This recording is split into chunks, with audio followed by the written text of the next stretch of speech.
E aí, gente, tudo bem? Ailton, Olá, Ailton, bom Elias, sábado. feliz sábado. Olá, gente. Feliz Feliz sábado. sábado. Tudo bem com Oi, os Elias, tudo senhores? bom, meu amigo? Paz? Graças a Deus. Paz.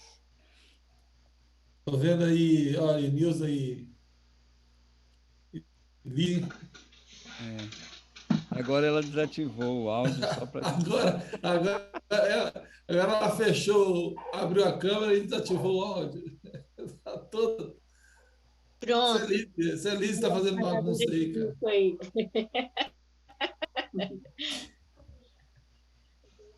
Isso é Lise fazendo bagunça aí, viu? Isso mesmo. Fala, Dê, feliz sábado. O Tico tá aí também, a Deusinha lá de Nanuque. Não sei se ela está aí na Nuke, mas ela está aí com a gente. Bárbara, É o povo chegando. o povo está chegando.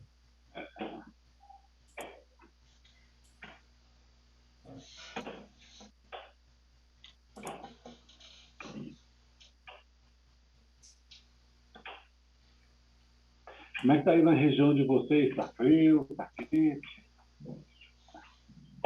Aqui em Brasília está. Aqui em Brasília dificilmente fica muito frio, né? Mas está bom. Não está quente, quente, não, mas também não está muito. Não está frio, né? Está sempre naquela temperaturazinha. Essa é a época da seca, né? A gente sofre muito por causa da umidade. A umidade aqui hoje está 28. Fica 28, muito né? seca aqui o nariz, assim. Maravilha. É boa. Olha aí, Ruth, Boa tarde. Silmar, Tarde? Ó, Tudo bem? ó o tio Sil. Olha aí o tio Sil, hein? Como é que vai, tio? Seu áudio tá saindo, mano. é o áudio do tio Silmar tá conectando ainda. Tá meio preguiçoso o áudio dele. GG. Ai, que lindo. Que lugar bonito. Ô, Diego, que fundo é esse aí que você está fazendo figa na gente, hein? No quintal de casa. Oxa Oh, vida, bênção. que é isso? Eu vou te mostrar o quintal da minha casa para vocês verem. Eu já conheço esse quintal aí. Quintal de pedra. Quintal de pedra. E quintal dos outros ainda, hein? Nossa, velho. Aqui é o quintal dos Olha, outros. Ei, família! Oi. Gente, essa loura linda que entrou aí é minha irmã, tá? Eu, é muito minha irmã prazer, nice to também. meet you. Atrasamos um pouquinho, que estava com as visitas aqui, mas já chegamos. Oi, gente, Liz tá loira também? Ué, que é isso? Loiríssima. Meu Belíssima. pai do céu, o povo tá tudo ficando loiro e eu ficando branco. Eu não vou te mostrar muito o meu aqui, não, para não. O louro é para disfarçar os brancos, rapaz. É isso aí. A gente E os tem. brancos Mas Liz está loiríssima mesmo. Aí, Ah, ó. menina. tá loiro. Ali, olha. É pra vocês verem o nível de branco que tá, né? Não tem mais loira.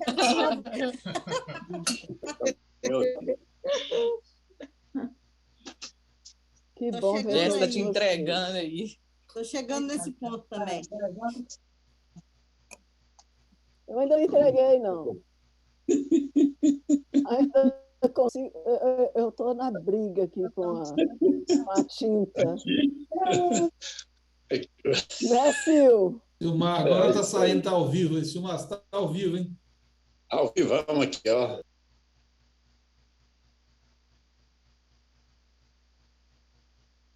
Deu problema na conexão.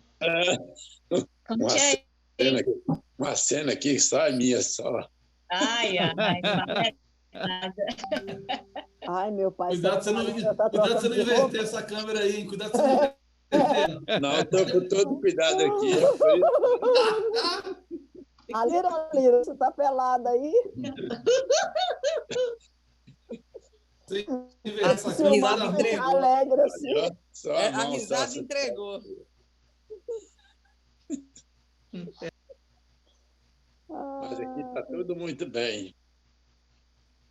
que bom. E aí, Nilzinha? Eu não sei. Feliz. Fala agora, que agora eu abri. Muito feliz. Aqui, assim, manhãs fala quando eu deixo, entendeu? Toda hora eu tranquilo. É o controle. Oi, todos. Oi, toda. Oi, Zinha. Oi, gatinha. Sim. Deus, você está com pelo liso, hein? Tô, Cunha, tô do jeito que você gosta.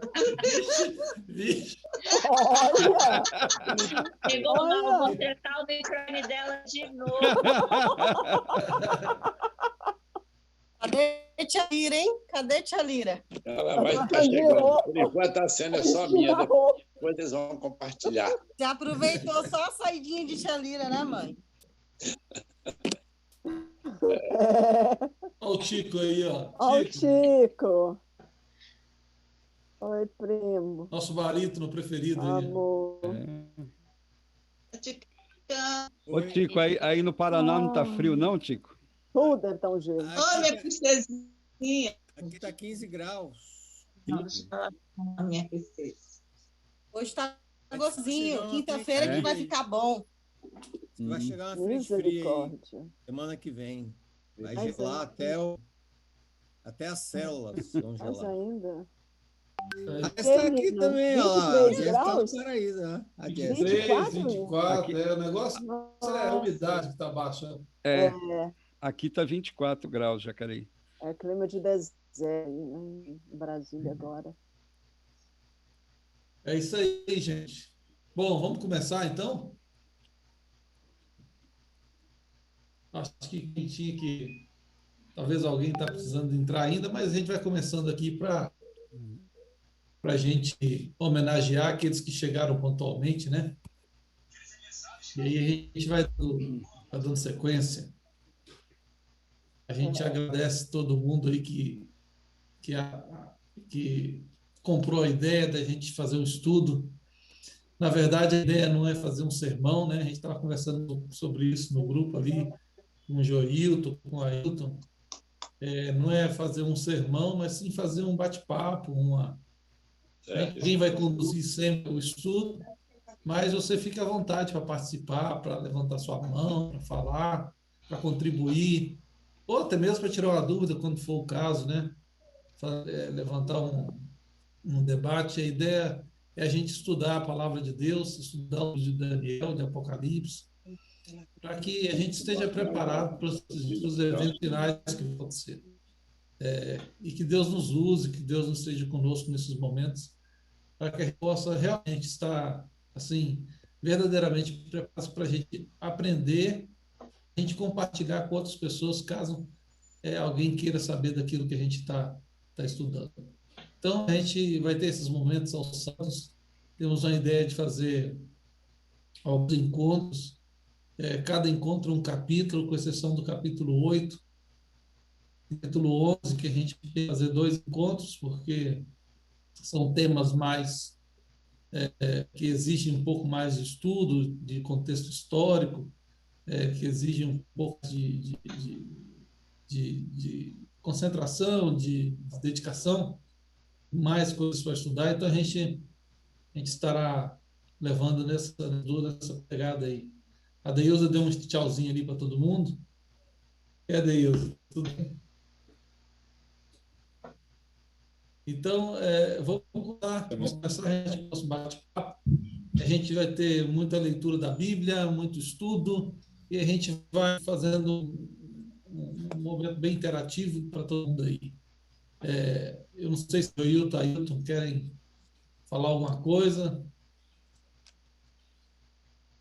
Só queria dizer boas-vindas a todos. Momento, nós nunca fizemos isso. A ideia do Nino, foi ele que teve a ideia de nós darmos junto a palavra. E é um momento que a gente vive uma pandemia do coronavírus, mas tem uma segunda pandemia, que é da desinformação. Muitas ideias, ventos de doutrinas, achismos, e como é se firmar a palavra de Deus. Acho que a iniciativa é muito boa e a gente devia estender isso também para os nossos parentes mais próximos e os amigos mais próximos, para que nós pudéssemos nos firmar, assim como os bereanos, na palavra de Deus. Ô, Nino, você vai conseguir postar no YouTube depois, para deixar lá para quem quiser assistir? Para a gente compartilhar o link? A gente grava, a gente precisa gravar, bem lembrada.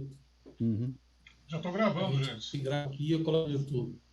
Tá bom. O Theo, ele está muito interessado na oração dele, para que ele continue firme nos seus propósitos, sabe? Ele está muito interessado, você não pôde assistir agora, e aí ele pediu para gravar, porque aí amanhã ele vem para cá, e a Bárbara também não pôde estar aqui, ela foi ver a avó do namorado, que está passando por aqui, e aí amanhã a gente vai assistir juntos aqui em casa.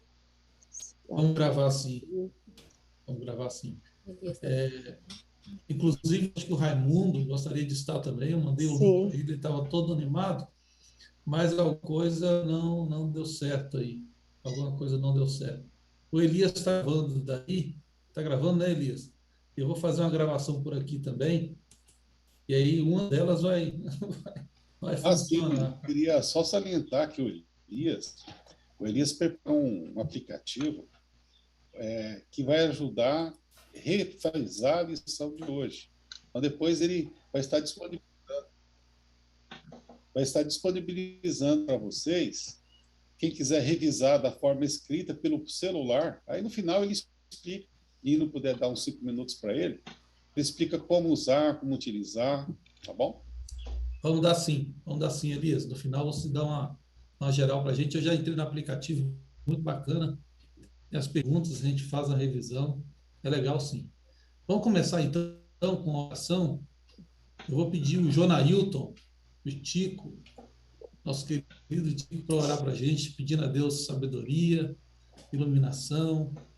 Que Deus esteja conosco neste momento aqui, abençoando aqueles que estão aqui ao vivo e aqueles que vão assistir posteriormente também.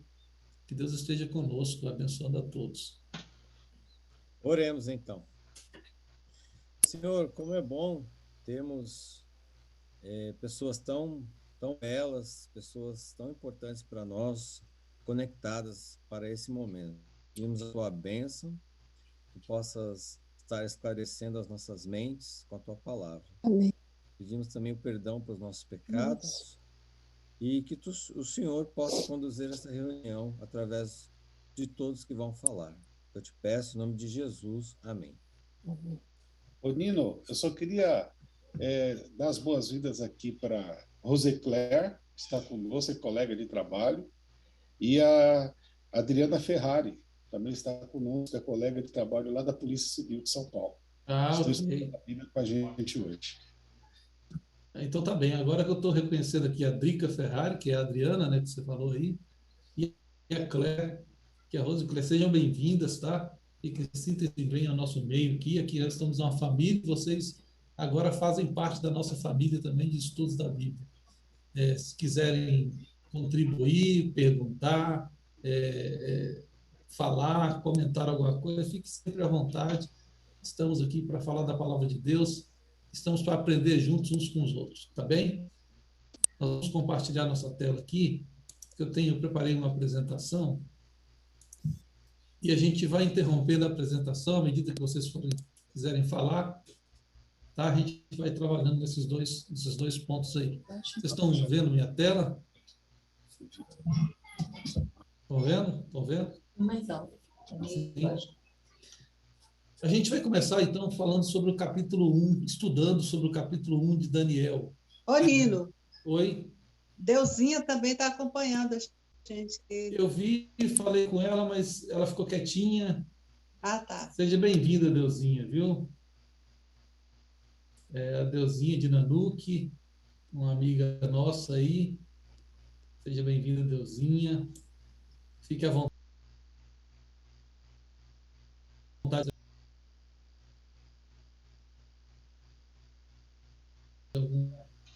É o momento da gente estudar juntos aqui a palavra de Deus. Então vamos lá. Começando no capítulo 1 de Daniel. No capítulo 1, no verso 1, diz assim, fique à vontade para ler comigo, tá? De repente alguém quiser ler, eu vou dar a oportunidade de fazer as leituras. No verso 1 diz que no ano terceiro do reinado de Joaquim, rei de Judá, veio Nabucodonosor, rei da Babilônia, a Jerusalém e a sitiou.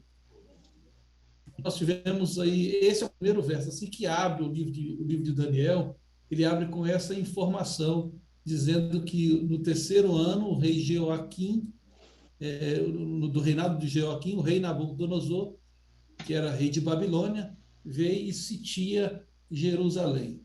E aí a gente fica assim, né? Vem naturalmente essa pergunta. Judá estava sendo conquistado por Babilônia.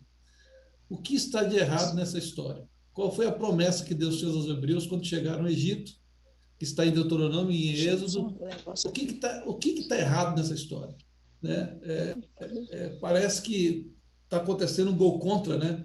Porque a ideia não era essa. Qual era a ideia que Deus deu? Quais foram as promessas? E eu gostaria de convidar alguém que tiver com a Bíblia aí na mão, e quiser ler Êxodo 19, 5 a 7, e Deuteronômio 28, 1 a 7, para a gente entender como é que é essa história direitinho, né? Judá estava sendo conquistado por Babilônia, né? Mas esse era o plano de Deus? Vamos lá, quem puder abrir a Bíblia aí e ler para a gente, será ótimo. Eu estou com Êxodo 19, 5 a 7, se alguém procurar depois de Deuteronômio, poderá ler, tá? Começando a leitura, Êxodo 19, versos 5 até 7. Diz o seguinte: Agora, pois, se diligentemente ouvirdes a minha voz, portanto é Deus que está falando, e guardardes a minha aliança, então sereis a minha propriedade peculiar dentre todos os povos, porque toda a terra é minha. Verso 6. Vós me sereis reino de sacerdotes e nação santa. São estas as palavras que falarás aos filhos de Israel. Veio Moisés, chamou os anciãos do povo e expôs diante deles todas essas palavras que o Senhor lhes havia ordenado. Ok, obrigado, Ailton. Quem poderia ler 28, 1 a 7, Deuteronômio?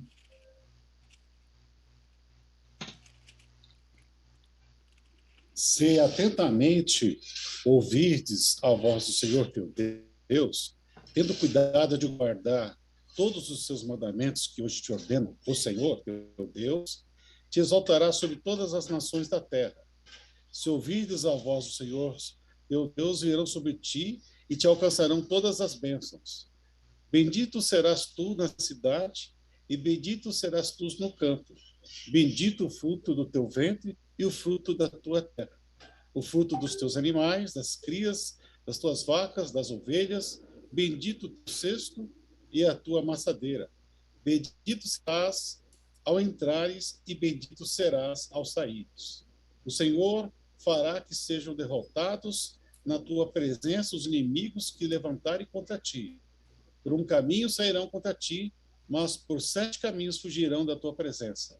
O Senhor determinará que a bênção esteja nos teus celeiros e em tudo que colocares a mão, e te abençoará na terra que te dá o Senhor teu Deus. Até que número? Até o 7. Ok.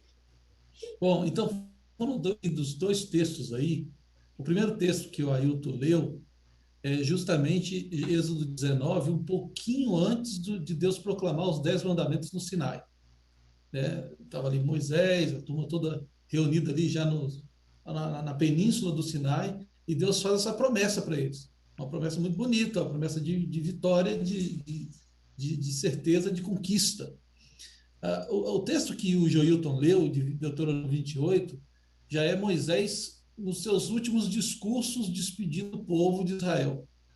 Que ele não ia entrar na Terra Prometida, eles já estavam assim na beirinha para entrar na Terra Prometida, e vem a Terra de Canaã, e vem promessas, essas promessas que Deus fala assim: olha, se vocês atentamente obedecerem, vocês vão fazer muita coisa boa, vocês vão receber, vocês vão perseguir e não serão perseguidos, e conquistarão. Bom, enfim, promessas de vitória, de esperança. E a pergunta é, quando a gente lê aqui Daniel capítulo 1, verso 1, é isso que a gente está vendo? Eu gostaria de ouvir vocês aqui agora. Quais, quais são as promessas que nós ouvimos e o que a gente está vendo aqui? Pode falar, Elias. Obrigado, gente. Bom, é condicional. O verso 2 aqui de Deuteronômio diz: se. Agora, onde que foi que eu coloquei aqui? Obedeçam ao Senhor Deus e eles lhe darás todas essas bênçãos. Então é condicional. E uma outra questão também interessante, que está no plano bíblico de hoje. Em Isaías 5 e 6, o profeta Isaías declara 65 anos antes para o rei não se preocupar com os libaneses, com a Síria, mas sim com a Babilônia, que daqui a 65 anos vai vir aqui e vai acabar com tudo. Depois Obrigado, Elias também. Obrigado, Elias. Alguém mais ia falando aí? A Claire colocou aí no grupo, né, no chat, que a promessa foi condicional. Correto, correto. É isso mesmo. A promessa era condicional. Condicional ao quê? A obediência. Obediência.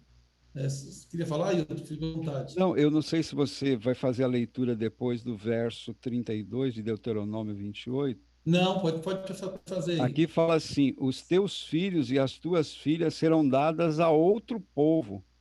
Os teus olhos o verão e desfalecerão de saudade todo dia, porque a tua mão nada poderá fazer. É o contrário, aí o Senhor vai dizendo, falando, se vocês...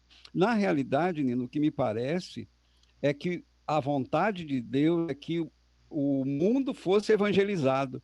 E o povo hebreu, ele começou a guardar a mensagem para ele. Então, a gente vai estudar, a gente vai descobrir isso.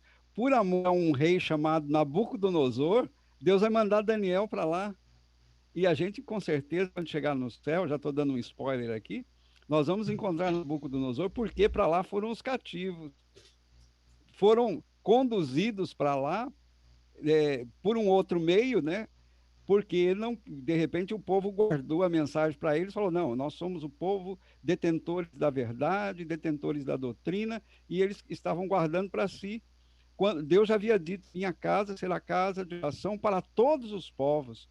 E eles não quiseram e falou, não, bom, então... E aí vem a desobediência e Deus pega os sinceros e leva para lá, para eles evangelizarem também. Aí tocou num ponto aí que eu achei fantástico. O plano que Deus tinha para o povo de Israel. Deus tinha um plano. Deus tinha um plano. Quando Deus foi lá e chamou Abraão, que é o pai dessa grande nação aí, ele tinha um plano. Ele diz assim, em ti serão benditas todas as famílias da terra. E você vai fazer uma grande nação. Mas essa nação não era para ser uma nação por ser uma nação. Ela tinha que fazer uma diferença. Me lembro do pastor Orlando Ritter, eu não sei quantos conheceram ele, pastor, professor Orlando Ritter, ali do NASP São Paulo. Ele falava assim, quando ele, antes de falecer, né, foi professor nosso, ele falava assim, diferença que não faz diferença, não é diferença. É bem óbvio, né? Mas o que eu queria dizer? Que às vezes a gente fala que nós somos diferentes, que eu sou diferente do mundo, eu estou sendo igual ao mundo. Então, que diferença que eu estou fazendo, né? Que diferença que eu estou fazendo? Deus tinha um plano. E aí, sobre esse plano, Ailton, eu quero dar sequência aqui, justamente sobre esse plano, que eu gostaria de conversar um pouquinho agora, nesses momentos que continuam aqui. Porque é importante essa introdução, a gente entender, porque a gente entender o contexto a história de Israel, por que existiu Israel, qual foi o plano que Deus tinha, porque com esse entendimento a gente vai entender melhor lá na frente, as coisas que vão acontecer mais para frente. Então, por exemplo, uma prova viva desse projeto que a Ailton falou, que você está comentando, foi o maior projeto missionário em terra estrangeira, onde Deus salvou 120 mil pessoas. Apesar da resistência do profeta Jonas, Deus pediu que ele fosse até Nínive e pregasse contra ela.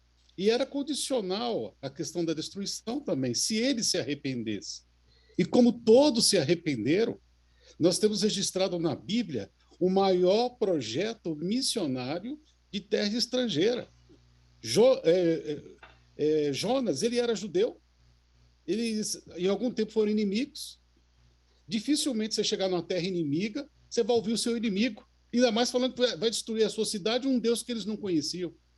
Mas aí o Espírito Santo tocou, fez uma obra tremenda. Você vê a atuação do Espírito Santo através da palavra de Jonas, que não tinha Facebook, não tinha WhatsApp, não tinha e-mail, não tinha Fantástico de Globo, e ele começou a pregar, e começou a contar os dias no relógio. Hoje falta menos um. Tinha lá o cronômetro do tempo, -2. Torcendo para dar ruim, né? Aí quando chegou o 39º dia, opa, esse povo vai queimar que nem, né? E aí o que acontece? O povo se arrependeu, o rei decretou jejum, o povo vestiu saco e Deus perdoou todo mundo. Então o que acontece? Esse povo era para ser sacerdócio real, era para ser evangelizadores do mundo.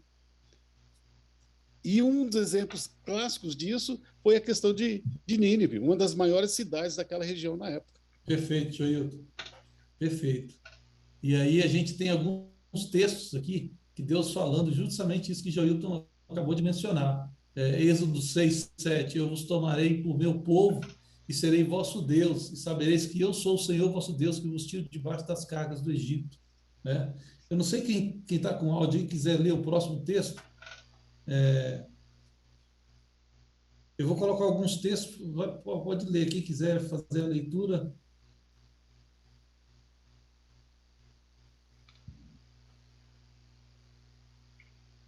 O pessoal está meio caladinho. Né? Eu vou ler então, gente. Êxodo 29, 45, né? Lendo. Não está já aí? Está na tela, está na tela. Já está na tela. É só ler na tela. E habitarei no meio dos filhos de Israel e lhes serei o seu Deus. O próximo texto. E andarei no meio de vós e vos serei seu Deus, e vós sereis meu povo. O próximo texto, olha aí. Quem gostaria de ler esse aí? Está em Deuteronômio 7,6.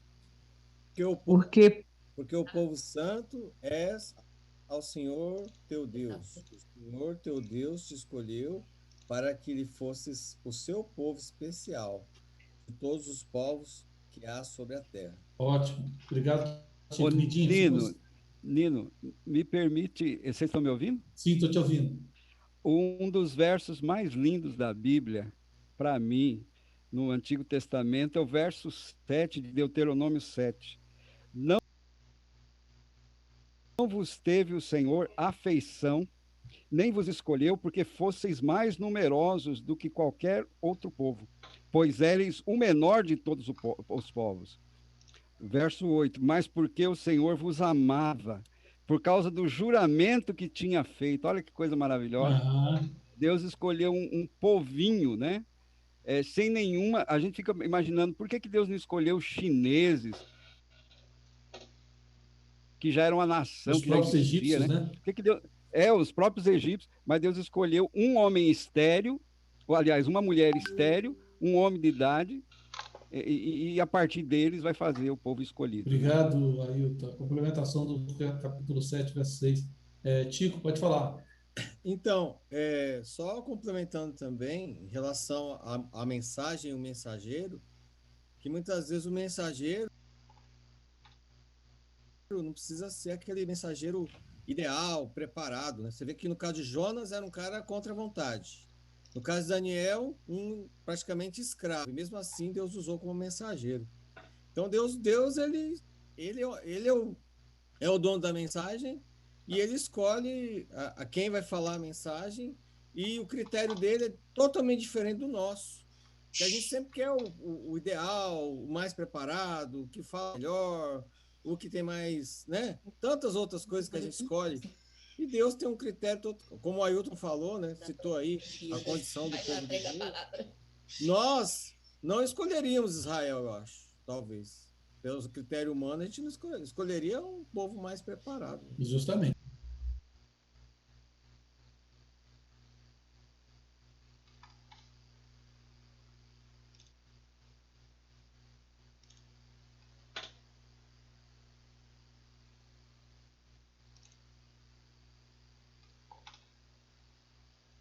que o principal personagem dessa história seria Naamã, que foi curado da lepra ao mergulhar 7 vezes por ordem de Eliseu no Jordão. Mas não, o principal personagem da história é a menina cativa, que mesmo sendo escrava, testemunhou para Naamã, que estava numa situação de lepra, que tinha que chegar no lugar, tinha que gritar, imundo, imundo, que não podia ter um convívio familiar. Ele era um herói da Síria, era um general campeão, e ele acreditou no testemunho de uma escrava. A mulher dele acreditou no testemunho de uma escrava. O rei mandou uma carta baseada no testemunho de uma escrava cativa. E quando ele voltou curado, toda aquela nação viu que somente o Deus de Israel podia curar a lepra. Somente o Deus de Israel tinha o poder da cura. E através do testemunho de uma só menina cativa, Deus começou a mostrar o poder dele e o seu ministério na nação estrangeira. E ela disse poucas coisas. Você precisa ir até o profeta e ele vai te curar. É impressionante isso, né? O testemunho dela foi simplesmente indicou para alguém que poderia resolver o problema. É isso aí. Excelentes participações. O próximo texto, Deuteronômio 14:2. Porque és povo santo ao Senhor teu Deus, e o Senhor te escolheu de todos os povos que há sobre a face da terra, para lhe seres o seu próprio povo. Mais um último texto, também está em Deuteronômio.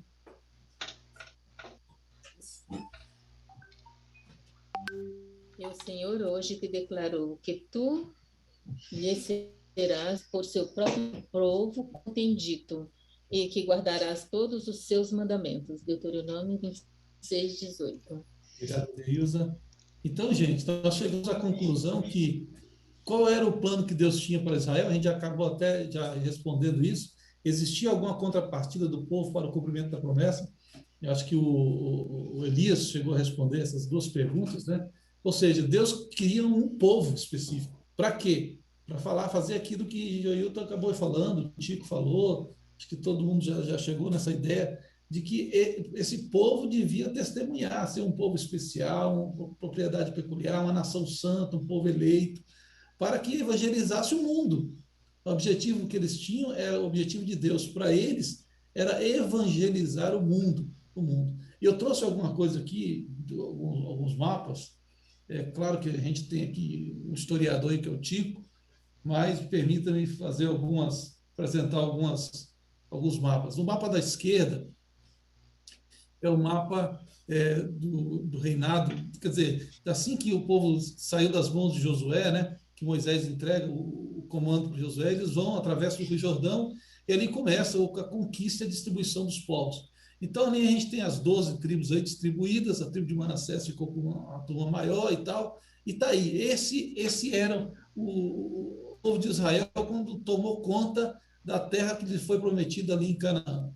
Quando a gente olha para o mapa da direita tem uma parte rosa, mais vermelha, e uma parte azul.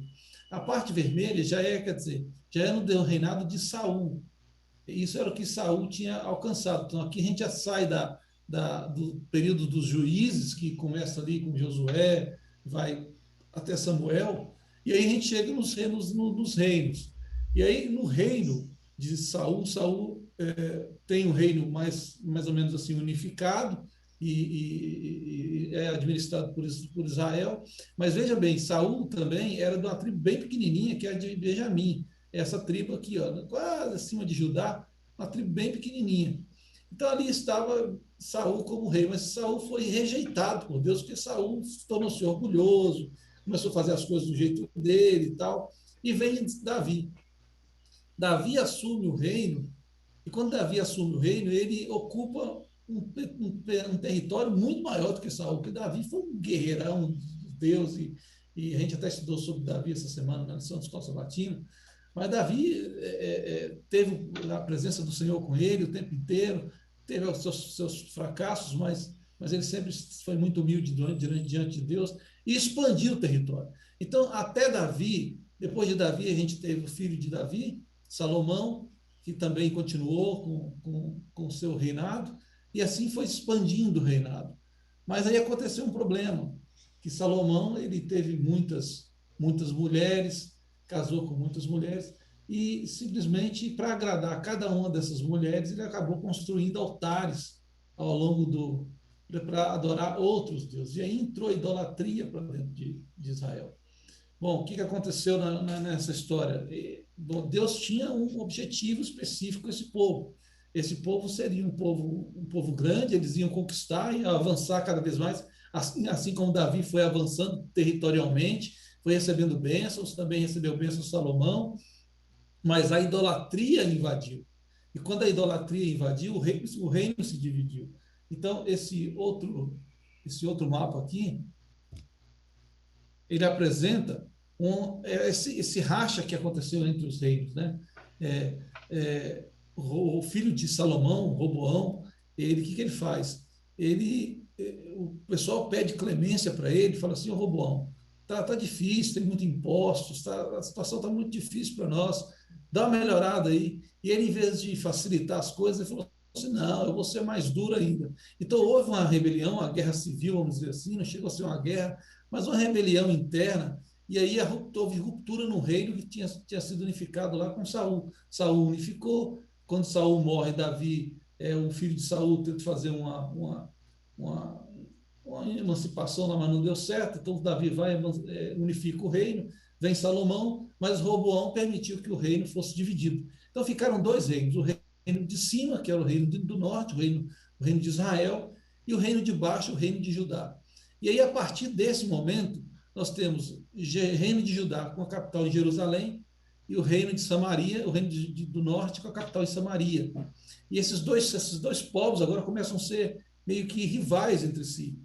Porém, aqui agora tem uma lista dos reinos, eu não sei se está claro aí para vocês, se está pequenininho, não sei se ficou um tamanho aceitável. A gente tem ali, de verde, Saul, depois Davi, depois Salomão, e aí à esquerda tem os reis do reino do sul, que é o reino de Judá. À direita, das tribos do sul, né? Ficou as tribos do sul, foi Judá e Benjamim, as duas se uniram e se tornou um reino. Do reino da direita é o reino das tribos do norte, né? O reino do norte, que é liderado por Roboão. O que aconteceu? O reino do sul e o reino do norte, existia muita apostasia, muita idolatria, adoração de imagens, de ídolos. Eles tentavam ser iguais aos vizinhos e não fazer com que testemunhar para que os vizinhos fossem iguais a eles. Eles queriam ser iguais aos reinos vizinhos. E no reino do norte a coisa foi mais feia, sabe?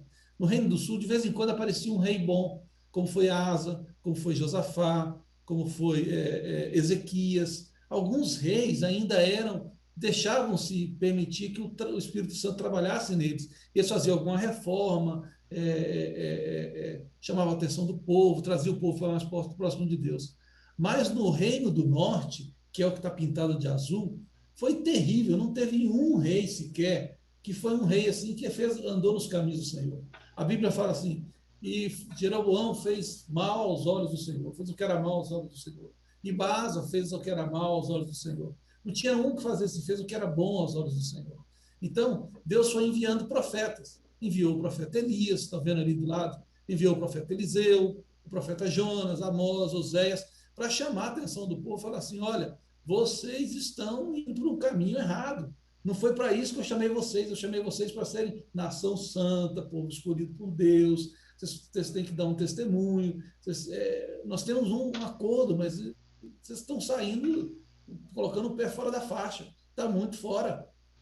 Do outro lado, no Reino do Sul, também existia essa apostasia, essa rebelião, mas existia alguns reis que eram bons, como já mencionei aqui, Josafá, Ezequias e tal. Então, o que aconteceu? Que o Reino do Norte, por não ter se arrependido em nenhum momento, ele foi acabado mais cedo. Mais cedo eles foram exterminados pela tribo, pelos povos assírios, né? Os assírios foram lá e destruíram Samaria, destruíram o Reino do Norte e esparramou o povo de Israel, que era do Reino do Norte, capital era Samaria, esparramou e aniquilou, acabou esse povo, acabou esse reino.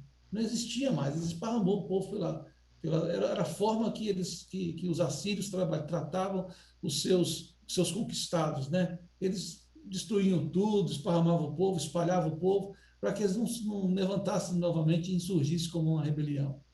Bom, o povo do sul, que é o reino do sul, o reino de Judá, não foi conquistado pelos assírios. Deus não deixou, Deus não permitiu que os assírios entrassem, porque eles tinham um pouco mais. Na época que os assírios foram para tentar destruir Jerusalém, estavam na época de Ezequias. Ezequias foi um bom rei. Ele recorreu a Isaías era um profeta da época. Isaías falou para ele: olha, Deus falou para você ficar tranquilo, que eles não vão entrar aqui. Foi o que o Tico mencionou há pouco aí. O Tico chegou a fazer esse comentário, né? Que daí alguns anos viria a Babilônia. Então, é justamente aqui nesse ponto, aqui, ó, onde tem essa setinha, que a gente chega, passa Ezequias, vem Manassés, foi um rei muito ruim, vem Amon, que foi um rei muito ruim, o Josias foi um bom rei, Joaquim não foi, e aí nesse ponto entra a história de Daniel. Ou seja, o povo de Judá, a tribo de Judá, o reino do sul, durou um pouco mais, chegou um pouco mais longe, porque teve reis um pouco melhores. Mas olha o tanto de profeta que está de amarelinho com a escrita vermelha. Todos esses profetas vieram: Isaías, Miqueias, Naum, Sofonias, Jeremias, Abacuque. Todos esses vieram antes de Daniel para alertar o povo sobre a situação espiritual deles, para que eles pudessem se converter ao Senhor. Então, antes de chegar no período de Daniel, muitos profetas passaram por ali e deram o seu recado. E o recado está aí, ó, Isaías 39, 5 a 7. Quem pode ler para a gente Isaías 39, 5 a 7? Está aí na tela, para facilitar.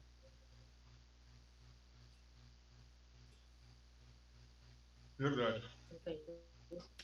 Então disse Isaías a Ezequias: ouve a palavra do Senhor dos Exércitos. Eis que virão dias em que tudo quanto houver em tua casa, com o que entesouraram teus pais até o dia de hoje, será levado para a Babilônia. Não ficará coisa alguma, disse o Senhor. Os teus próprios filhos que tu gerastes tomarão para que sejam eunucos do palácio do rei de Babilônia. Isaías 39, 5 a 7. Então já era Deus avisando para o povo de Judá, já um bom tempo antes. Se vocês olharem aqui, ó, na nossa cronologia, Isaías está ali falando com Ezequias um pouco antes do ano 700 antes de Cristo. Na contagem aí era de cima para baixo, né, decrescente. E o fim aconteceu no ano 605 antes de Cristo. Então foram quase 100 anos de distância de uma coisa para outra. Tem mais um texto aqui, Jeremias, capítulo 20, verso 5, avisando, Deus foi avisando aos profetas o que ia acontecer. Quem pode ler esse texto para a gente? Eu. Leva. Também entregarei toda a riqueza dessa cidade, todo o fruto do seu trabalho e todas as suas coisas preciosas. Sim, todos os tesouros dos reis de Judá entregarei nas mãos dos seus inimigos, os quais hão de saqueá-los, tomá-los e levá-los à Babilônia. Obrigado, Deus. Olha bem, que interessante, né? Enquanto Jeremias está aqui falando com o povo que o mal ia acontecer, os profetas, os falsos profetas diziam que não ia acontecer nada disso, não. E Jeremias foi castigado por ter dito isso, por ter escrito isso. Mas quem mandou ele escrever isso foi Deus que mandou. Mais um texto. Esse texto é um pouco mais comprido, mas veja que Deus dá nome, Jeremias dá nome ao que vai acontecer, mas ao mesmo tempo ele chama, ele convoca o povo, ele explica para o povo. A irmã Nilde entrou conosco aí. Seja bem-vinda, irmã Nilde. Se você quiser ler esse texto, isso aí, lendo o outro, pode ficar à vontade para ler esse. Ok. É na Bíblia ou aparece na tela? Na tela. Pode ser na tela mesmo. Porque para mim não aparece, eu não sou muito assim. Não entendo muito de internet, para mim Sem problema. Se você tiver com a Bíblia aberta aí, é Jeremias 25, 4 a 9. Aqui para me procurar aqui, tá? Então, a gente vai percebendo Para não atrasar. Deus avisou para os profetas, né? Deus avisou para os profetas, e os profetas avisaram para o povo. Eles avisaram. Pode Já encontrei. ler. 4 a 9. 25? 4 a 9. E embora vos tenha enviado o Senhor todos os seus servos, os profetas, madrugado e enviando-nos, vós não escutastes, nem inclinastes os vossos ouvidos para ouvir. Disseram, convertei-vos agora, cada um do seu mau caminho, e da maldade das suas ações, e habitai na terra que o Senhor deu a vós e aos vossos pais, de séculos em séculos. Não andeis após outros deuses para os servirdes, e para vos inclinardes diante deles. Não me provoqueis a ira com obra das vossas mãos, para que não vos faça mal. Mas não me destes ouvidos, diz o Senhor, e me provocastes a ira com a obra das vossas mãos para o vosso próprio mal. Portanto, assim diz o Senhor dos Exércitos, visto que não escutaste as minhas palavras, convocarei todos os povos do norte, diz o Senhor, como também a Nabucodonosor, rei de Babilônia, meu servo, e os trarei sobre esta terra e sobre os seus moradores, e sobre todas essas nações em redor. Eu os destruirei totalmente e os porei por objeto de espanto e de assobio e ruínas perpétuas. Vendo como que Deus avisou aos profetas? Ou seja, o texto é interessante, que Jeremias relembra o povo que Deus enviou vários profetas para avisar, para que eles deixassem os seus maus caminhos. Convertei agora, deixa de adorar ídolos vãos, faça aquilo que Deus pediu. E eles ignoraram isso aí, ignoraram esse passo. Então, a gente vai aqui agora para essa pergunta que eu queria discutir um pouco com vocês. O que esses textos nos ensinam sobre a importância de estudar e entender as profecias? Foram profecias que Deus deu para eles, foram alertas que os profetas fizeram, mas o povo ignorou. Qual é a importância da gente conhecer? Nós estamos aqui estudando abrindo para estudar sobre profecias, sobre o livro de Daniel, que é um livro profético, o livro de Apocalipse, que é um livro profético. Qual a importância que tem nós de estudarmos e compreendermos o significado dessas profecias? Eu queria ouvir vocês, mediante todos esses textos que a gente leu. Olha só, os profetas avisaram, os profetas chamaram a atenção do povo, a palavra foi clara, mas eles ignoraram. E aí, de repente, não tinha mais jeito, agora Deus tinha que efetuar o livramento do próprio povo, executando um certo, permitindo que acontecesse uma invasão de uma outra tribo para que eles mesmos pudessem ser salvos. Olha que interessante isso, né? Eu gostaria de ouvir vocês. O que vocês pensam disso?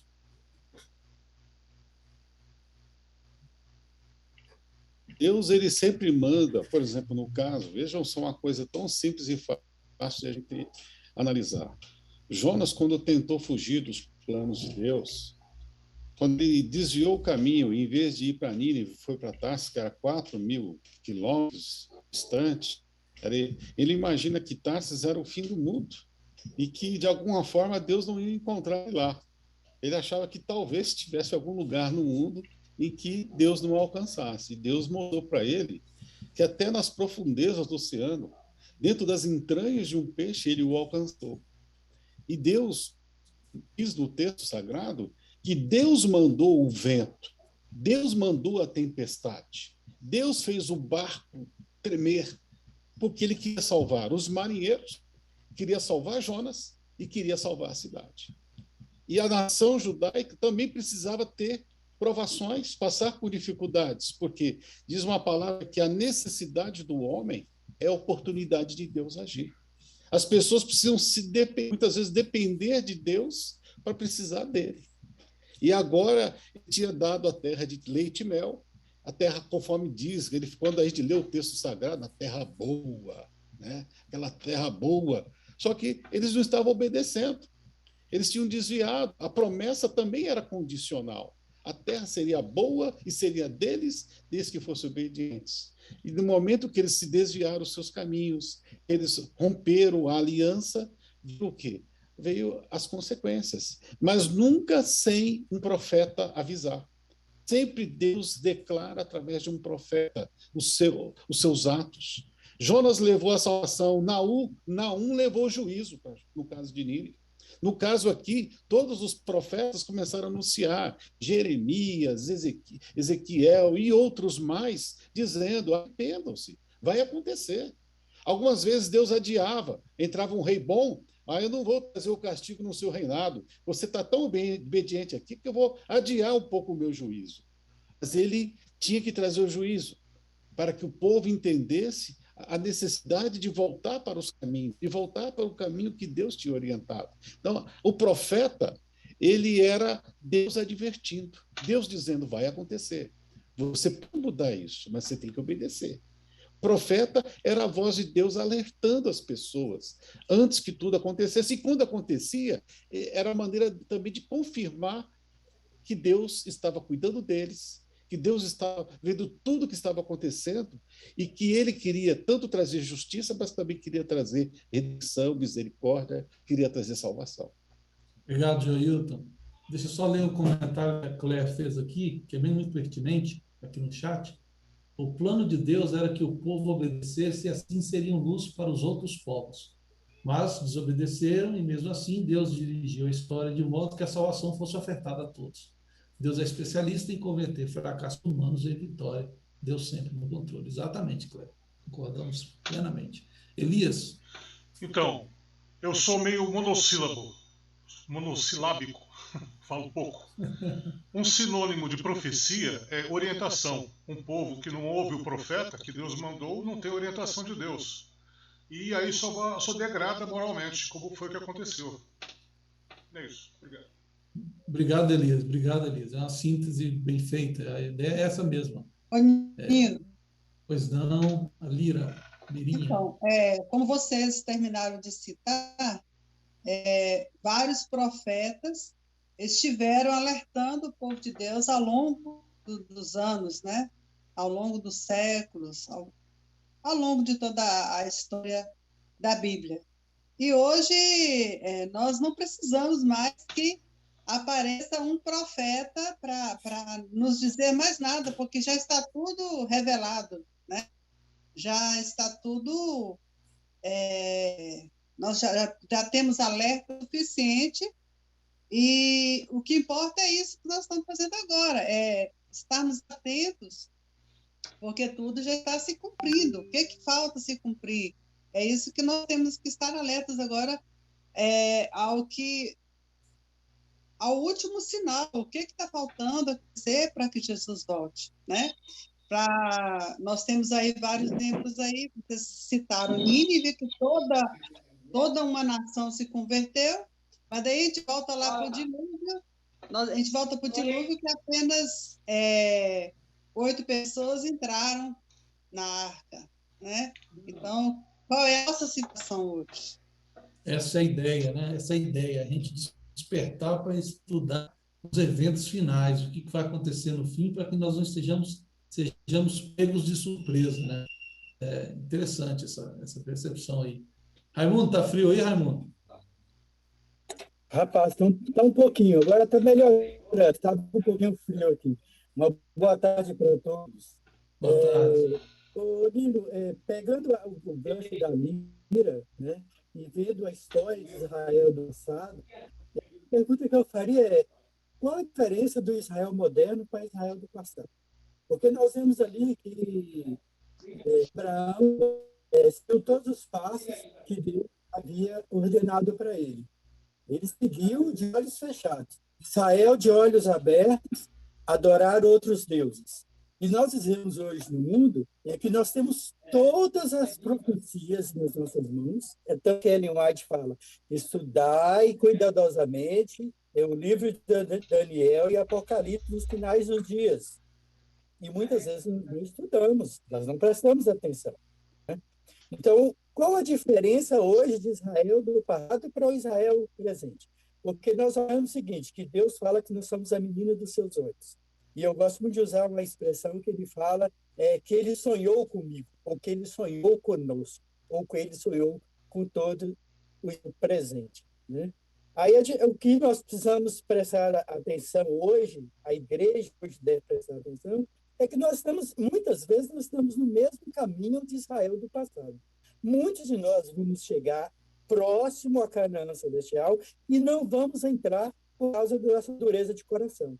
Por isso nós precisamos hoje abrir os nossos olhos e vermos os exemplos passados, os bezerros de ouro que foram construídos no passado, e jogarmos isso fora. Porque nós olhamos Israel, há poucos dias atrás, estudando aqui, e quando falamos sobre o Pai, o Filho e o Espírito Santo, e alguém falou assim, nossa, se os judeus ouvissem entre três deuses, eu falei assim, quem são os judeus para falar em deuses? Foram os que mais adoraram deuses? Quem são eles? Mas hoje nós temos os nossos deuses também. Nós adoramos hoje os nossos deuses. Estamos nós jogando fora esses deuses? Estamos nós tirando os costumes de Babilônia de dentro de nós para entrarmos na Canaã celestial? Essa é a pergunta que a gente deve se fazer ao Israel remanescente. Raimundo, obrigado pela sua contribuição aí, foi fantástica. E aí vem, de acordo com aquilo que você falou aí, para a gente responder essa sua pergunta, a gente precisa também fazer uma outra. O que é o Deus moderno? Quais são os deuses modernos, né? Você citou os bezerros de ouro do passado, o bezerro de ouro do passado, e quais são os bezerros de ouro que nós levantamos hoje? Acho que a reflexão começa por aí, né? Acho que a sua pergunta é o que é? O que está nos atrapalhando? Qual a definição? Eu poderia citar uma, espero que os outros também citem. A tecnologia hoje, nosso celular. Nós esquecemos o nosso celular no sábado. Quantas vezes nós estamos no sábado e o celular toca, atrapalhando quem está pregando, quem está cantando? Quantas vezes isso acontece? Nós não esquecemos a nossa rede social no sábado. Esse é um Deus. As modas também é um Deus. É um Deus, um bezerro. E aí vai outras e outras pessoas podem até citar outras. Como a gente poderia generalizar assim uma definição generalizada de uma coisa que se torna um Deus na nossa vida? Tico, você queria falar? Pode falar. Assim, tudo que nós colocamos diante, que é mais importante para nós do que Deus, ele se torna um Deus para nós, né? Porque a Bíblia fala que Deus é em primeiro lugar. Então, nós temos que fazer igual Paulo falou, examinar a nossa vida, né? O que eu estou colocando no lugar de Deus? É como o irmão falou aí, que é o celular, é o meu tempo que eu não estou dedicando a Deus, né? Estou dedicando aos meus afazeres, a muitas outras coisas, né? E por aí a gente vai analisando o que estou fazendo, né? Ok. Obrigado, Dinha. É isso mesmo, concordo com você. A definição daquilo que a gente coloca no lugar de Deus, né? Tudo aquilo que está à frente. Tico, você queria contribuir também? Não, nesse assunto, nosso Deus somos nós mesmos. Nós somos o nosso Deus, porque tudo que a gente faz, a gente quer agradar a nós. Nossa religião, né? O jeito que a gente adora, tudo para o nosso gosto, né? A gente não está preocupado se Deus está se agradando, desde que nós estejamos satisfeitos. E isso é uma forma de idolatria. E isso envolve qualquer área da vida, né? No trabalho, no lazer, na religião. Na rede social, que o Raimundo citou. Oi? Na rede social, que o Raimundo citou. Na rede social. Então, é a questão do gosto. Importante é me agradar. E aí, o bezerro maior é esse, sou eu mesmo. E aí a vontade de Deus fica segundo, terceiro, quarto, quinto. No meu caso não é nem um bezerro, é um boi, né? Eu sou um boi, eu não sou um bezerro. Nilo, uma pequena contribuição seria o seguinte: se a gente fosse pensar todos os comentários estão corretos, existe tudo aquilo que nós colocamos acima de Deus possa ser um ídolo na vida da gente. E para cada pessoa de um jeito diferente, cada um tem um tipo de árvore que o inimigo pode levar à tentação. Para uns, a rede social é uma coisa fraca, para outros é alimentação, e assim vai. Acho que a chave aí está em como nós sairmos desse círculo que pode levar a gente para o caminho errado. Perfeito. Jesus ele deixou um conselho para os discípulos quando ele foi para o céu. Vocês não façam nada. Fiquem quietinho lá na casa de vocês, até que vocês sejam batizados pelo Espírito Santo. Até que o Espírito conduza a vida de vocês. Porque vocês não sabem nada. Muitas coisas que vocês acham que é coisa boa é vaidade. Ele vai convencer o mundo do pecado, da justiça e do juízo. Ele vai mostrar onde você tem que andar, o que você precisa falar. Ele vai te dar os frutos da sua vida espiritual. Então, o que a gente precisa diariamente é nos ligarmos ao Senhor Espírito Santo. Falar com Ele, relacionar com Ele. Depois de Jesus, o maior dom dado ao homem é o Espírito de Deus. E eu tenho relação com Ele. Eu vivo com Ele, Ele consegue falar no meu coração, e isso traz uma tônica, porque o único pecado imperdoável que não será perdoado aos homens é resistir aos apelos do Espírito Santo, é ouvir a sua voz e atender o chamado ao arrependimento, a andar pela vereda da justiça, pelo amor do seu nome. Ele que vai dizer, Joilton, toma cuidado com o seu celular aí, toma cuidado com tal situação. Ele vai me convencer, porque por mais que eu seja um grande pregador, um líder, que longe de nós essa situação, um pastor, o que convence não é meu sermão, não é o meu estudo. A menina cativa, ela simplesmente testemunhou, o Espírito Santo fez a obra. Jonas, ele queria que o povo morresse queimado ali em Nínive. Ele não queria que ninguém se arrependesse, ele pregou porque Deus mandou. Agora o Espírito Santo, ele fez a parte que Deus mandou, do trato. Fala, diz que vai acontecer. Aí o Espírito agiu. O Espírito Santo é algo tremendo. E é ele que conduz as nossas preces ao céu com gemidos inexprimíveis. Hoje, o que a gente precisa é ter esse relacionamento, ter o Espírito Santo. Vejam aí a parábola das 10 virgens. O que diferenciou quem viu o noivo e quem não viu. Agora, nesse momento final, minha tia Lira perguntou o que falta. Falta o povo ser batizado diariamente pelo Espírito Santo para terminar a obra de Deus. O último sinal está pregado o Evangelho do Reino e então virá o fim. Ele quer nos usar. Ele quer, muitas vezes, fazer um trabalho, só que a gente fica fugindo para Tarsis. Não, eu quero ir para cá. E a gente fica fugindo para Tarsis em vez de na Nínive, que Deus quer. Muitas vezes a Nínive é a minha família, Nínive é o meu serviço, Nínive é aquela pessoa que eu não quero pregar porque não é muito agradável. E o Espírito Santo quer me usar. Ele quer me conduzir. Ele só vai lá e fala. Vai lá e conduz. Vai lá e faz a obra. Eu postei no grupo um testemunho, depois vocês podem olhar, de um menino que queria pregar, as igrejas estavam fechadas. Aí o Espírito Santo disse para ele, as igrejas estão fechadas, mas o ônibus não. Entra no ônibus, espalha o livro e prega. Vê o testemunho dele, está lá no grupo. Vejam só o que Deus fez na vida dele, simplesmente porque falou, você não precisa fazer nada. Você entrega o livro, fala que não vai custar nada, só que é o seguinte, vocês vão ter que prestar atenção no que eu vou falar. E agora, mas Senhor, o que eu vou falar? Pode deixar, faz aquilo que eu te pedi, aquela mensagem que eu te dei e o resto é comigo. O Espírito Santo hoje é o dirigente da igreja. Ele quer ser o dirigente da minha vida. Ele quer ser o dirigente da sua casa, do seu casamento, do seu trabalho. A experiência espiritual tem que começar com um relacionamento com o Espírito Santo. Jesus diz, eu vos enviarei o Consolador. Outro Consolador. Perfeito, Ailton. Foi um ponto assim, você tocou que foi fundamental. É o que diferenciou as virgens, né? As 10 virgens tinham lâmpadas. A lâmpada é a Bíblia. Todo mundo tinha lâmpada, mas nem todo mundo tinha azeite. E o azeite que é o fundamental, que é a presença do Espírito Santo para a gente concluir essa obra.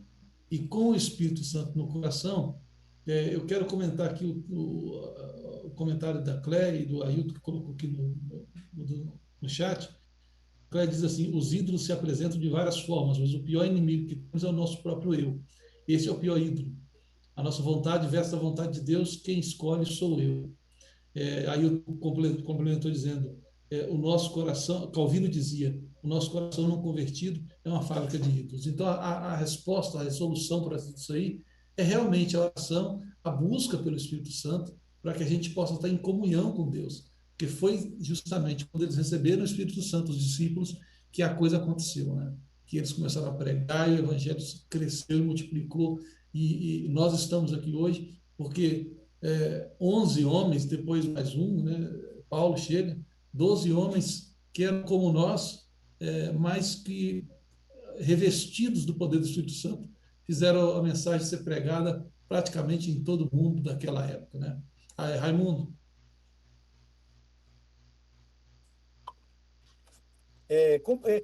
Dois complementos aí. Deus, quando nós vamos a Ele, quando nós o buscamos, o mesmo, quando Ele nos busca, né, que na verdade Ele que vem a nós, e nós vamos a Ele, Ele quer uma coisa de nós, a entrega total. Deus não aceita entrega pela metade. Deus não aceita ídolo. A idolatria para Ele é desprezível. Então Ele quer nós no todo. Outra coisa sobre o Espírito Santo, eu tenho estudado muito e tenho aprendido, graças a Deus tenho aprendido muito, é porque nós temos o Espírito Santo muito na teoria. A igreja tem o Espírito Santo na teoria. Então nós temos o Deus Pai e o Deus Filho e o Espírito Santo como algo subjugado. E na verdade não é, são três poderes, mas em um, e todos os três têm o mesmo poder. Então, Jesus não pode fazer nada e Deus não pode fazer nada por nós sem o Espírito Santo atuar. Se nós não buscarmos o Espírito Santo em nossa vida, nós não poderemos fazer nada, porque a Bíblia diz que ele vai nos convencer e nos converter. Então, o que a igreja hoje, nós, eu, você, todos nós estamos precisando é da obra do Espírito Santo. Mas essa obra do Espírito Santo, ela só vai vir se nós buscarmos de todo o nosso coração. Abrimos a nossa mente. E muitas vezes, em nossas orações, nós nem citamos o Espírito Santo. Então, eu tenho procurado, muitas vezes, a prestar atenção quando eu vou orar a Deus, eu colocar o nome do Espírito Santo, ele que atua em mim todo o tempo. Quando eu estou a errar, ele que me chama a atenção. Ele que me desvia do caminho errado para o caminho certo. Olha, andai por esse caminho, vai por esse caminho. E nós esquecemos, como o Joilton mesmo falou, quando Cristo foi, ele enviou o Consolador. E quando Cristo esteve na Terra, ele atuou com Cristo. Ele atuou junto com Cristo. Porque todas as obras que Cristo fez foi também através do Espírito Santo. Ele mesmo, o próprio Cristo falou, se não fosse o Espírito, eu não poderia fazer isso. Então, hoje a igreja, nós precisamos dessa porção dobrada do Espírito Santo. Mas se nós não pedirmos, ela não virá a nós. E vou mais, menino, vou mais. Se Jesus está tardando a voltar, como nós costumamos dizer, é porque nós não estamos clamando pelo Santo Espírito para trabalhar na obra junto conosco.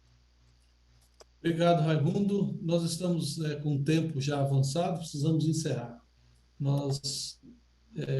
Durante essa semana, não sei se alguém quer colocar mais alguma coisa antes da gente encerrar. Não sei se vocês perceberam, nós demos apenas o verso 1 de Daniel, do capítulo 1. Nós não avançamos o verso 2 e os outros versos.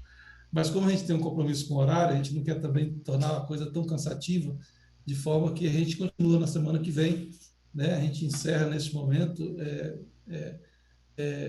Foi muito gostoso estar aqui com vocês, que fica esse desafio aí para a gente durante essa semana, que a gente possa buscar mais a presença do Espírito Santo, orar, pedir, clamar, né? Porque assim como Deus, assim como Jesus disse, assim como um pai quer dar coisas boas aos filhos, Deus quer nos dar também a presença do Espírito Santo, para que a gente possa viver em harmonia com Ele. Ruth, a palavra, pode falar, Ruth, e nós vamos encerrar. Bem, eu só queria sobre o Espírito Santo, o outro Consolador, né? Há 15 dias atrás, eu estava terminando nesse momento de separar meu filho e eu achei que muitas coisas, como eu compartilhei com vocês, que eu achei que eu não pudesse suportar. Temos passado por muitos momentos difíceis, além de todo essa tragédia da morte. E muitas coisas envolvendo tudo, os mais próximos sabem, o Joilton tem nos ajudado muito também, né? Aí na parte legal. Mas eu quero deixar o meu testemunho, né, do tanto que o Espírito Santo tem me amparado. É Ele que faz com que eu esteja aqui agora, porque no momento de maior angústia eu recorro a esse lugar aqui, onde é o meu cantinho de oração também. E ao orar e ao clamar ao Senhor, não pelo meu mérito, porque ele bem sabe, ninguém sabe, só Ele sabe tanto que eu sou pó, né? Mas pelas suas grandes misericórdias Ele tem me ajudado. E eu quero deixar aqui para vocês, agora que nós já estamos finalizando o sábado e começando uma nova semana, busquem ao Senhor, busquemos ao Senhor, porque Ele tem todas as respostas para nós.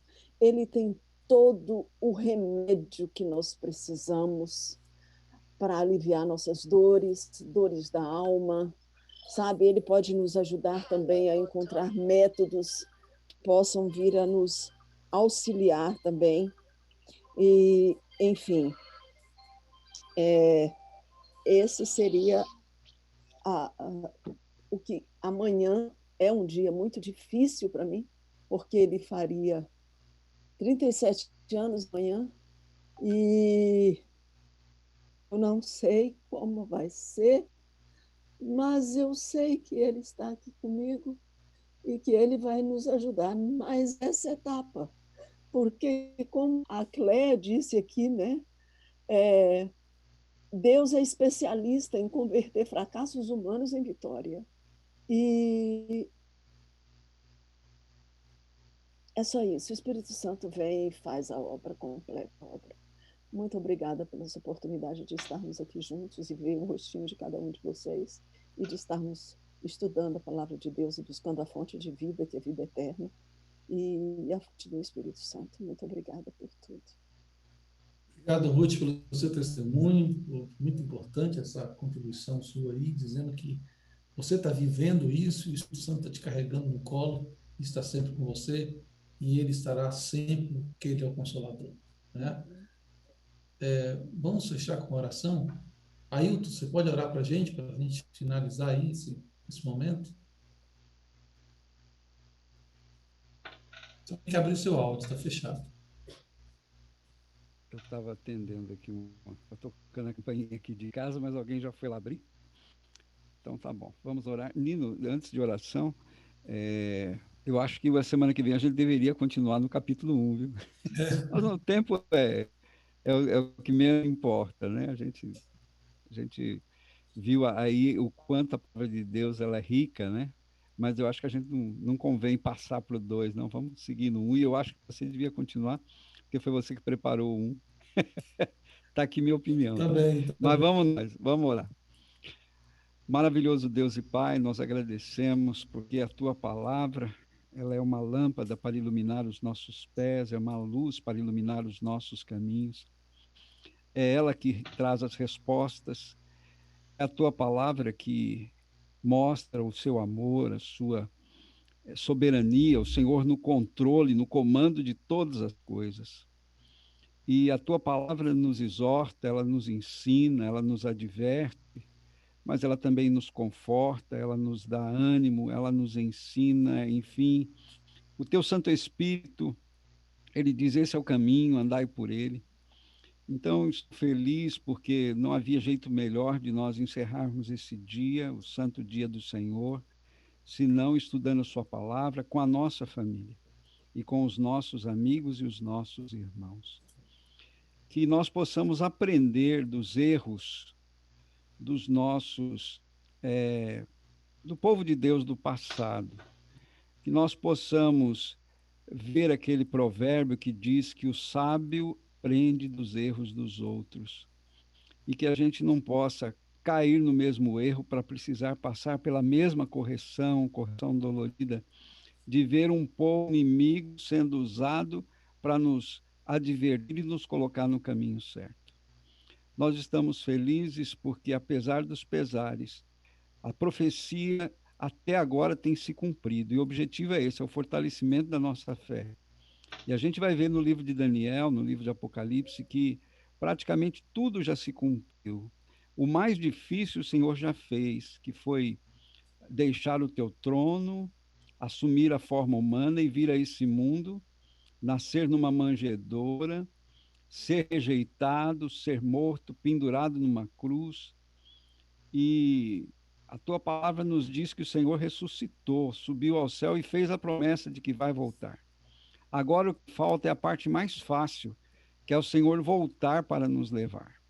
Por isso que, ao vermos a profecia, nós entendemos que o que realmente está faltando, na realidade, não somos nós que estamos esperando pelo Senhor, é o Senhor que está esperando pela gente. E, às vezes, conforme foi mencionado aqui, alguma coisa acontece para nos dar uma chacoalhada, para a gente novamente perceber qual é o teu propósito, a tua vontade, os teus projetos e os seus sonhos para nós. Que o Senhor, ó Pai, nos abençoe nessa nova semana, que para nós é desconhecida. Mas é muito bom saber que nós estamos uma semana mais perto da volta do Senhor Jesus. Uma semana a menos de dor e sofrimento aqui neste mundo. Por isso, Pai, que o Senhor, através do Espírito Santo, nos conduza, que a tua palavra nos oriente, que os teus anjos nos protejam, e que nós sejamos instrumentos em suas mãos para fazer a tua vontade e ser uma bênção na vida dos outros, porque é isso que dá sentido à nossa vida. Reconhecermos o propósito de que o Senhor quer nos abençoar para sermos bênçãos. Que o Senhor enxugue as nossas lágrimas. E é muito bom a gente ter família, uma família que tem os mesmos projetos e sonhos, mas nós temos aqui vários que ainda não entregaram a vida a Jesus, e nós sabemos que o nosso objetivo primário deve ser, primeiro, né, de alguma maneira, ajudá-los a voltar para os braços do Senhor, aqueles que um dia fizeram parte, e aqueles que estão fracos, fortalecer, e nós mesmos não sermos um estorvo para eles, mas ter um testemunho de que realmente estamos também marchando para o céu. Não somos perfeitos, mas, graças ao Senhor, a porta da graça ainda está aberta e nós podemos voltar como filho pródigo e reconsagrar a nossa vida a Ti. Perdoa, Pai, os nossos pecados e nos ajude a sermos como Daniel, a sermos, mesmo no meio de Babilônia, sermos testemunhas Suas. Nós te pedimos, te agradecemos, em nome de Jesus. Amém. Amém, Senhor. Antes, eu queria tirar uma foto aí com todo mundo. Pode ser? Pode. Deixa eu parar aqui a gravação logo, né? Não tem necessidade mais de gravar. Agora sim. Vamos tirar a foto, hein? Perfume. Passa o fundo. Cadê o perfume? 3, hein? No 3, hein? 1, 2, 3. Falhou.